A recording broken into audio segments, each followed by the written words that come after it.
Hey everybody, what's up? It's GleeCon and I'm back again, bringing you the next installment of the Warcraft novel of the Warcraft movie with Chapter 16. On Chapter 15, everybody kind of just absorbed the fallout from the botched ambush where Orgrim betrayed Durotan and Lothar's son Callan died. So they dealt with their feelings and the beginnings of what might happen from that. Garona hooked up with Lothar. That was how they dealt with it. And Durotan said a potential permanent goodbye to his wife as Black Hand took him away to face the music. Yeah, so we're going to continue that novel here with Chapter 16. Stay a while and listen to Lore of Warcraft's latest episode. Day or night, it made no difference. Work continued on building the Great Gate, whether that work was done by sunlight or torchlight as it was now. Orgrim glanced briefly at the orcs laboring in the flickering firelight and at the construct that disappeared up into darkness. It was coming along swiftly. It would be ready in time. There was more on his mind than the portal, though. Before this day's decisions, his life had seemed simple. Choices had been clear to him. It was Durotan who had always seemed to agonize over the gray shades when to Orgrim things were either black or white. But now that he had made his decision, he suddenly understood what his friend had wrestled with.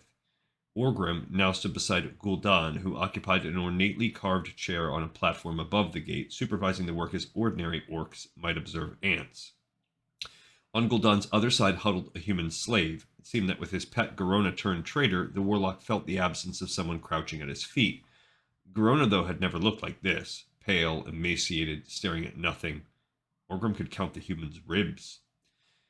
It was not a pleasant sight, so Orgrim looked to the great gate. He pointed to the two statues that flanked what would be the portal's opening. They were representations of the same figure, a tall, too slender being whose face was hidden by a cowl. "Who is it?" "Our benefactor," Gul'dan said, his voice a rough purr on the word. Orgrim scoffed in surprise. "A new world in exchange for a statue? Gods are strange creatures." Gul'dan chuckled. Ever since he had first arrived at Frostfire Ridge asking the Frostwolves to join the Horde, Gul'dan had unsettled Orgrim, and never more than when he laughed. "Frostwolves," the warlock said, "you are a practical people. Those of us from the south have always admired that about you." He turned to look down at his slave, smiling with apparent affection. He extended his hand, and both his eye and the tips of his fingers burned bright green. He waved his hand languidly, and a thin, misty trail snaked from the human to Gul'dan's green-tipped fingers. The human's eyes widened in terrorized agony, but he made no sound. He began to struggle weakly and choke, withering before Orgrim's gaze. It was as if Gul'dan was literally drinking the creature's life energy. He is, thought Orgrim. Spirits help us, he is. He found he had to fight an instinct to flee. Gul'dan dropped his hand and the human sagged back, his thin chest heaving. "When the portal opens," said Gul'dan's voice was relaxed, almost dreamy, "and the rest of the Horde joins us, we will gift them the Fel. All of them." Orgrim's fists clenched. "Durotan did not agree to this," he said, snapped angrily. "And why would you care what that traitor thinks?" Gul'dan's eyes were radiant with the bright green hue of Fel. How much of this thing is still an orc? Orgrim wondered with a surge of horror. When the warlock spoke, his voice was strident, harsh, and biting. "It is time for a new leader of the Frostwolf clan. One who has the best interests of his orcs in mind. One," and he placed a hand immodestly on his own chest, "who appreciates Gul'dan's vision, his power."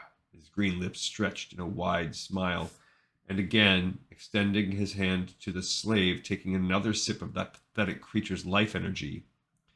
"Come," Gul'dan said as the human, little more than a skeleton now, drooped, panting. "I will grant you the Fel." My master is dark and dangerous. Garona had said this to Durotan, to the Frostwolves. Garona, who had arranged for the humans to meet with Durotan. Garona as green as Gul'dan, but as unlike him as could be imagined. She had said this, and she had been completely right. Was Duratan right about allying with the humans against him? Duratan, Orgrim struggled to appear sincere, though his heart was pounding. he has poisoned the frostwolves against the fell. Let me gather them. Bring them here. Grant me the fell in front of them. Let them see how much stronger I become. Gul'dan's eyes narrowed. Orgrim forced himself to project calm, meeting those eyes evenly as at the corner of his vision he watched the human gasp for breath. The warlock considered. As I said, Gul'dan said finally, a practical people. Summon them then. This is not Drano or Frostwolf. This is a new dawn, the time of the Horde. He turned his attention again to the slave, lip curling in contempt as the man reached out to him imploringly. Be feared, Gul'dan said, or be fewer. Gul'dan abruptly closed his fist and tugged. The cord between them snapped. The human's eyes rolled back in his head and he collapsed. Orgrim stared at the corpse, a papery, withered husk. He inclined his head and left. As soon as he was far enough away from the torches, he broke into a run. He was certain that Gul'dan had not believed him. He only hoped that he had bought his clan enough time. But he had not. Howls and shouts pierced the night air, and as he approached the Frostwolf encampment, Orgrim saw one hut go up in a sheet of flames. Gul'dan does not waste his power on the Frostwolves, he heard a large war song green with the fell declare. He would never say anything else. Orgrim closed the distance between them, hoisted the other orc, then slammed his head down at an angle on his own bald pate. The war song's neck snapped. Orgrim hurled away the body and continued on. Duratan, my old friend, forgive me. He rushed to the chieftain's hut. Draka whirled, one arm on her child in its cradle, the other holding a huge, wicked-looking dagger that could slice Orgrim's throat just as easily as it had once opened a Talbuk's belly. I'll bathe in your blood, she snarled, her eyes hard with loathing. Maybe, he agreed sadly. But not now. I can't give you long, but I can give you a head start. He moved to close the tent flap. The instant he turned back to face her, she had the blade to his throat. He knew how badly she wanted to slash it across his jugular. He saw it in her eyes, could feel it in the slight trembling of the metal against his flesh, and she was right to want to do so. She spat at him. Why should I trust you? You've betrayed us all. Orgrim gestured to the baby. Do you recall what I said to you before we left to join the Horde? I swore I would never let harm come to you or the baby, not if I could prevent it. I cannot halt what I have put into motion, but let me at least keep that promise. For your son's sake, Draka, leave now! Draka looked at him, listening to the sounds of murder and chaos outside the tent. At last, her expression as cold as winter and Frostfire Ridge, she lowered the blade, but not without leaving a small bloody cut on his neck. Frustrated, she whirled and directed her fury at the back of the tent, slicing a hidden exit. Holding her and Duratan's child in its cradle, she turned and gave him a final contemptuous glance. You should have trusted in your chieftain, Orgrim Doomhammer. Sick with shame, Orgrim found he could not bear to look at her as she slipped down into the darkness, instead checking to make sure no one was coming into the tent. Once he heard her leave, he went to the ridge she had made and looked out, watching her race for the trees and spirits willing safety. Out of the corner of his eye, he saw movement. One of the bleeding hollow orcs rushed the tent, his eyes on the fleeing Draka. Casually, Orgrim swung the Doomhammer, crushing the orc's skull. He looked up from the corpse and saw no sign of Draka or other pursuit. Now to see if there were other Frostwolves he could help before it was too late. And then he would do what he could for Duratan. Khadgar had leaped from the griffin's back while it was still in flight, landing on the stairs that led to the Chamber of Air and racing up them. He knew this room well. Here he had stood as a boy of 11, while the same mages who stood on the ringed platform now had tested him and found him worthy. Here, silvery white magic had burned its eye into his arm. It tingled now as he returned to this place, something he had never imagined happening. Khadgar, another mage shouted. How dare you return here? Get out, another cried. Khadgar turned his face up to the thin, elderly archmage Antonidas, catching his breath as the council of 6, clad in their violet robes embroidered with the eye of the Kirin Tor, scowled down at him. I come seeking your wisdom, he said. Antonidas' scowl deepened. There's nothing for you here now. The guardian Medivh is unwell. Murmuring broke out as the six exchanged glances that ranged from shocked to furious to offended. Antonidas looked thunderstruck. "What?" The young mage took a deep breath. "He has been poisoned by the Fel." Silence. Antonidas strode to the edge of the platform. He looked as if he wanted to bring lightning down upon Khadgar, but didn't want to damage the precious inlay of the floor. "Ridiculous!" the Archmage all but snarled. Archmage Shendra, who had never much cared for Khadgar, stepped forward. "It was you, Khadgar, who was weak." She didn't even attempt to disguise her loathing as she stabbed a bony index finger in his direction. "You who felt the need to study that wretched magic the Kirin Tor had so specifically banned." There was no time for lectures, no time for posturing or arguing about who was right or wrong or anything other than what was going on with Medivh. Khadgar was not the boy who had left only a few short months ago. He had seen more horrors in the last few days than he suspected had any of these old mages in their entire lifetimes. He did not rise to challenge Shendra's accusations, keeping his gaze on Antonidas. "What do you know of the Dark Portal?" he demanded. "You come back," Antonidas sneered, "and accuse the Guardian." Khadgar lifted the sketch he had showed Lothar, the one of the Great Gate and the mysterious figure inviting the Horde into Azeroth. "What?" he asked. "Is Aladai?" The chamber fell silent. Antonidas looked stunned. Whispers came. "Who is he to speak of that? How does he know?" They took him to the bowels of the Violet Citadel. Khadgar had known the Citadel had a prison level, but had never been here. It was not deemed necessary. He was to be the guardian of Azeroth, and the Archmages would take care of Dalaran. He looked about, frankly stunned at the myriad magical wards, until at last the door was opened to a single large cell, and his eyes widened as he was escorted inside. The humming sound of voices was oddly soothing, as Khadgar tried to take everything in.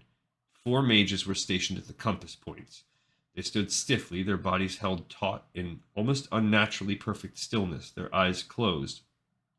All that moved was their mouths, a regular incantation flowing from their lips. In front of them floated placidly bobbing purple sigils, and from these flowed a steady stream of magenta magic. In the center, surrounded by the mages and the sigils, was an enormous black cube that hovered about a foot off the floor. The inky surface rippled as if the cube were composed of thick, sludgy fluid. As the spells reached the cube, they revealed swirls and markings on its surface in no language that Khadgar recognized. "Aladai," was all Antonidas said. That was decidedly unhelpful. "What is it?" His eyes never leaving the form, Antonidas replied, "An entity from a time before the Kirin Tor existed. We think it once served a function similar to that of the Guardian." "Ask Aladai." "A protector," Khadgar whispered, his eyes glued to the languidly rippling surface of the cube.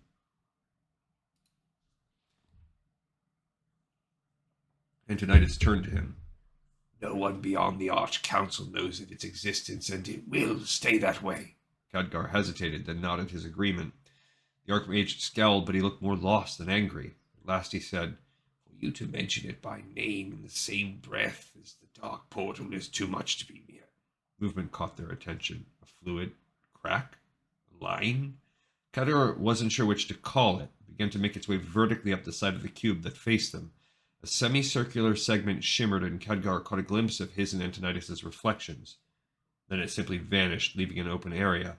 More slick blackness gushed forward from the newly created entrance and rippled, forming stairs that led to the dark interior. "Coincidence," Antonidas finished weakly. Khadgar's mouth was desert dry. Do I go in?" he managed, his voice cracking slightly. "I don't know." Antonidas stared with open astonishment. "He's never done that before." "Ask Aladai." Well, Khadgar thought grimly, here's my chance. And slowly, his heart in his mouth, he stepped forward, climbing up the slightly vibrating stairs into the heart of the thing called Aladai. Interesting. This Aladai thing, it's like vaguely familiar for some of the lore, but I'm not quite sure, what it's all about, All right, everybody, thank you so much for watching, listening, and as always, tuning in. We will continue this journey on the next episode of Lore of Warcraft, this one in the pipe 5x5.